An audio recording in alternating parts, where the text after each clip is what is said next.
हर्ष जी, TV आपका ध्यान दर्द से हटाने के लिए चल रहा है, पर आप मेरा ध्यान तो न बटाएं। आपको फिर से अपने पैरों पर खड़ा करने के लिए यह कसरतें दवा से भी अधिक आवश्यक हैं। डॉक्टर अनुराधा अनमने स्वर में बोली। सॉरी अनुराधा जी, कसरतों की जरूरत मैं भली प्रकार समझता हूँ। मैं तो आपको केवल यह बताना चाह रहा था कि कभी मैं भी मैराथन रनर था। अच्छा, तो फिक्र मत करें, आप एक बार फिर दौड़ेंगे। डॉक्टर अनुराधा मुस्कुराई थीं। क्यों मजाक करती हैं डॉक्टर साहिबा? उठकर खड़े होने का साहस भी नहीं है मुझ में, और आप मैराथन दौड़ने की बात करती हैं। आप मेरे बारे में ऐसा सोच भी कैसे सकती हैं? हर्ष दर्द से कराहते हुए बोले। मिस्टर हर्ष, कोई लक्ष्य सामने हो तो व्यक्ति बहुत जल्दी प्रगति करता है। मेरे हाथों का हाल देखा है आपने, कलाई से बेजान होकर लटके हैं। अब तो मैंने इनके ठीक होने की उम्मीद भी छोड़ दी है। हर्ष ने एक मायूस दृष्टि अपने बेजान हाथों पर डाली। जानती हूँ मैं, आज आप छोटे छोटे कामों के लिए भी दूसरों पर निर्भर हैं, पर पहले से आपकी हालत में सुधार तो आया है, यह तो आप भी जानते हैं। छोटी दौड़ में हाथों का प्रयोग करने की तो आपको जरूरत नहीं होगी। डॉक्टर अनुराधा इतना कहकर हर्ष को सोचता छोड़ चली गई। क्या हुआ, कहाँ खोए हैं आप? पत्नी टीना की आवाज से हर्ष की तंद्रा टूटी। कहीं नहीं टीना, अपनी यादों में खोया था। मेरे जैसे दीनहीन अपाहिज के पास सोचने के अलावा दूसरा विकल्प भी क्या है? डॉक्टर अनुराधा ने कहा है कि मैं भी अर्ध मैराथन में भाग ले सकता हूँ, जबकि मैं जानता हूँ कि यह संभव नहीं। हर्ष के स्वर में पीड़ा थी। खबरदार, जो कभी स्वयं को दीनहीन और अपाहिज कहा तो याद रखो, तुम्हें एक दिन पूरी तरह स्वस्थ होना ही होगा। वैसे भी डॉक्टर अनुराधा उन लोगों में से नहीं हैं जो केवल मरीज का मन रखने के लिए झूठे आश्वासन दें। अच्छा, छोड़ो यह सब और बताओ, बीमा एजेंट ने क्या कहा? हर्ष ने टीना के चेहरे की गंभीरता को देखकर पूछा था। वह कह रहा था, आपका व्यापार और उसमें काम करने वाले कर्मचारी तो बीमा पॉलिसी के दायरे में आते हैं, पर इस तरह असामाजिक तत्वों द्वारा किया गया हमला बीमा के दायरे में नहीं आता। यानी बीमा से हमें फूटी कौड़ी भी नहीं मिलेगी? हर्ष उत्तेजित हो उठे। लगता तो ऐसा ही है हर्ष, टीना बोली। वैसे गलती हमारी ही है जो हमने समय रहते मेडिकल पॉलिसी नहीं ली। मुझे क्या पता था कि मेरे साथ ऐसा भयंकर हादसा। हर्ष का स्वर टूट गया। छोड़ो यह सब, आज की एक्सरसाइज पूरी हो गई हो तो घर चलें? टीना ने बात टालते हुए कहा। हाँ, डॉक्टर अनुराधा कह रही थी कि आप अब एक दिन छोड़कर आ सकते हैं, रोज आने की जरूरत नहीं है। टीना पहिए वाली कुर्सी ले आई और उसकी सहायता से हर्ष को कार में बिठाया। फिर दूसरी ओर बैठकर कार चलाने लगी। हर्ष पत्नी को सजल नेत्रों से कार चलाते देखता रहा। हर्ष ने अपने दोनों हाथों पर एक नज़र डाली, जो आज दैनिक जरूरत के काम भी पूरा करने के लायक नहीं थे। अब तो खाने और बटन लगाने से लेकर जूतों के फीते बांधने में भी दूसरों की सहायता लेनी पड़ती थी। कार चलाने का तो प्रश्न ही नहीं उठता। ऐसे अपाहिज जीवन का भी भला कोई मतलब है? और कुछ नहीं तो कम से कम अपनी जीवन लीला समाप्त करके वह अपने परिवार को मुक्ति तो दे ही सकता है। दूसरे ही क्षण हर्ष चौंक गए कि यह क्या सोचने लगे वह। अपने परिवार को वह और दुख नहीं दे सकते। क्या हुआ, बहुत दर्द है क्या? टीना ने प्रश्न किया।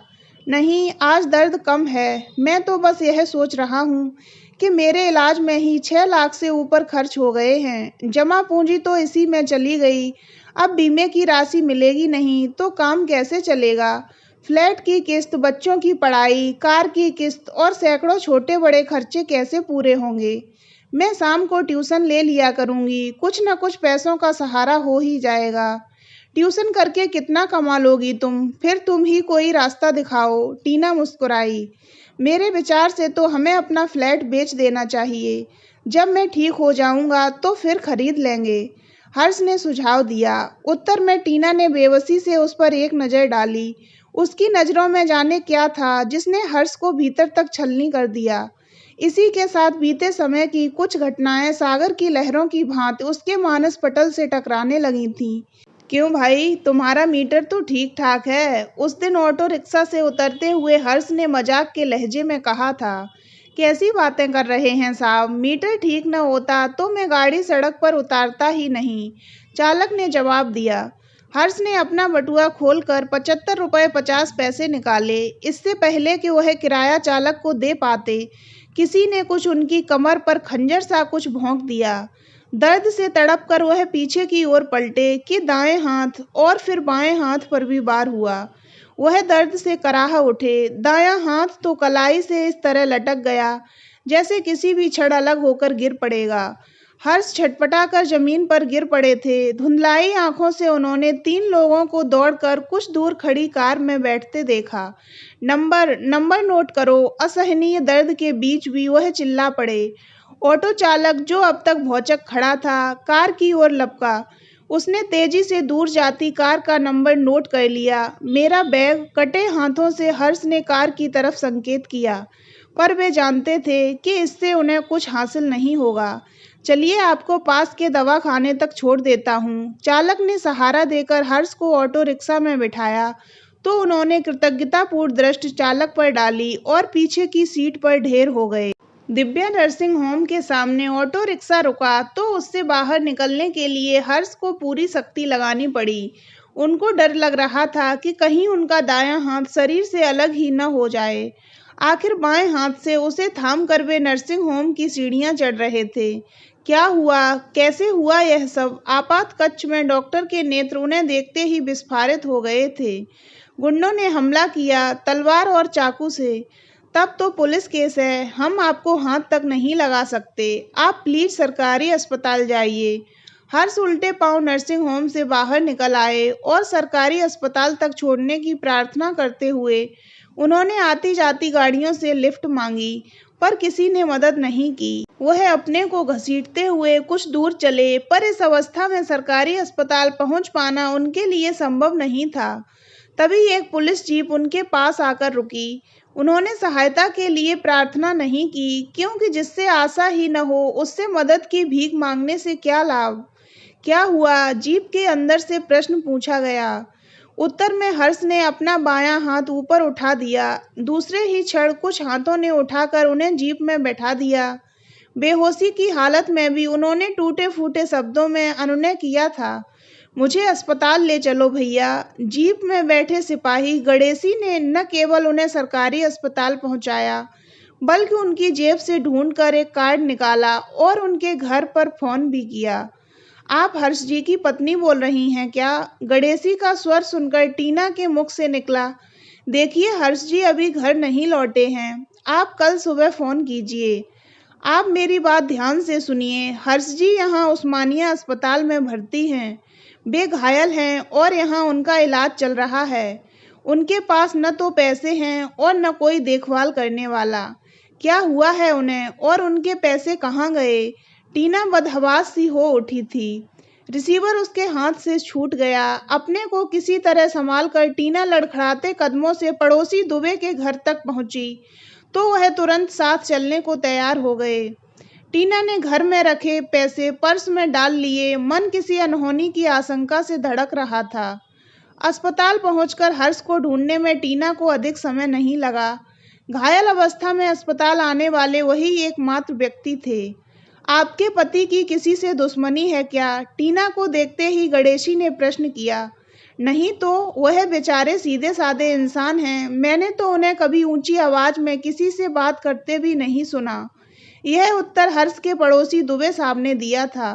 तो क्या बहुत रुपए थे इनके पास? नहीं, उनका अधिकतर लेन-देन तो बैंकों के माध्यम से होता है। तो फिर ऐसा क्यों हुआ इनके साथ? गणेशी ने प्रश्न बीच में ही छोड़ दिया था। पर हुआ क्या है, आप बताएंगे? टीना अपना आपा खो रही थी।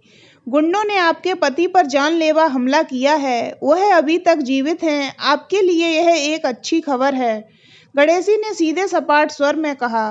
हर्ष की दशा देखकर टीना और दुबे दंपति सकते में आ गए थे। गुंडों ने तलवार और छुरों से हमला किया था। कमर में बहुत गहरा जख्म है, हाथों को भारी नुकसान पहुंचा है। दायां हाथ तो कलाई से लगभग अलग ही हो गया है। मांसपेशियां, रक्त वाहिनियां सब कट गई हैं। इनका तुरंत ऑपरेशन करना पड़ेगा, चिकित्सक ने सूचना दी थी।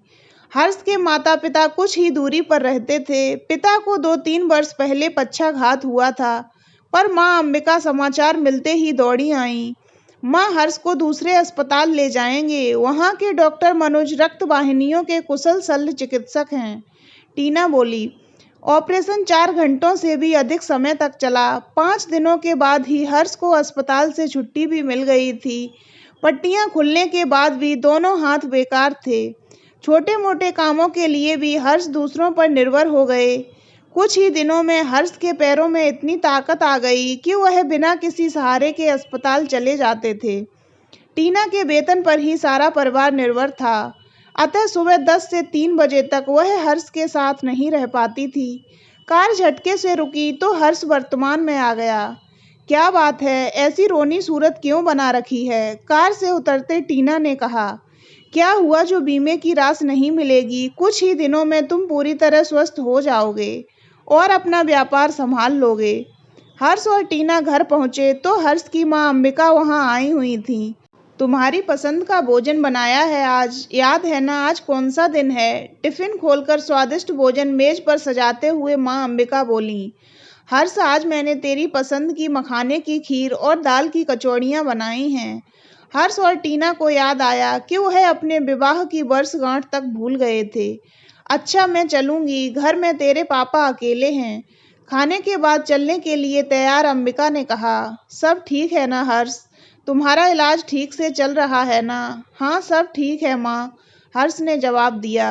फिर तुम्हारा चेहरा क्यों उतरा हुआ है? माँ, मैं जिस बीमे की रकम की उम्मीद लगाए बैठा था वह अब नहीं मिलेगी, इस बार उत्तर टीना ने दिया। तो क्या सोचा तुमने? अंबिका ने पूछा। सोचता हूँ माँ, यह फ्लैट बेच दूँ, बाद में फिर खरीद लेंगे, हर्ष ने कहा। मैं कई दिनों से एक बात सोच रही थी, अंबिका गंभीर स्वर में बोली। क्यों न तुम सपरिवार हमारे पास रहने आ जाओ? अपने फ्लैट को किराए पर उठाओगे तो किस्तों की समस्या हल हो जाएगी। एकाएक सन्नाटा पसर गया था। क्या हुआ? मौन अंबिका ने ही तोड़ा। हर्ष ने कुछ नहीं कहा, पर टीना रो पड़ी थी। हम इस योग्य कहाँ माँ, जो आपके साथ रह सकें। याद है जब पापा पर लकवे का असर हुआ था तो हम आपको अकेला छोड़कर यहाँ रहने चले आए थे। तब लगा था कि वहाँ रहने पर हमें दिन रात की कुंठा और निराशा का सामना करना पड़ेगा। हर्ष ने ग्लानि भरे स्वर में कहा।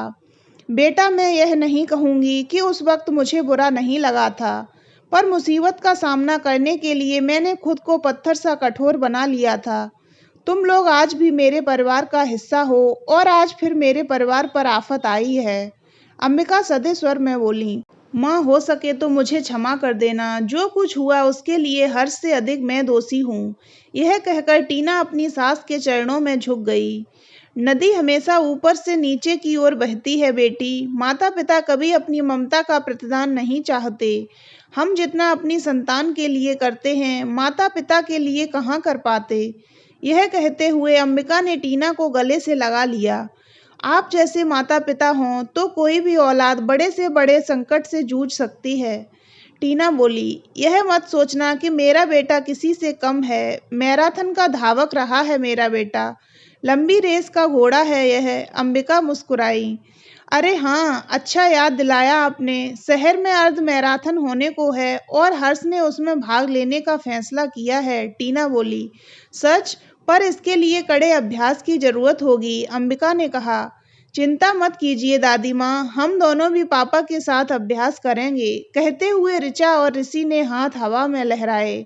आगे की बात उन सबकी सम्मिलित हंसी में खो गई थी। तो दोस्तों, अगर आपको ये कहानी अच्छी लगी हो तो वीडियो को लाइक करें और चैनल को सब्सक्राइब अवश्य करें।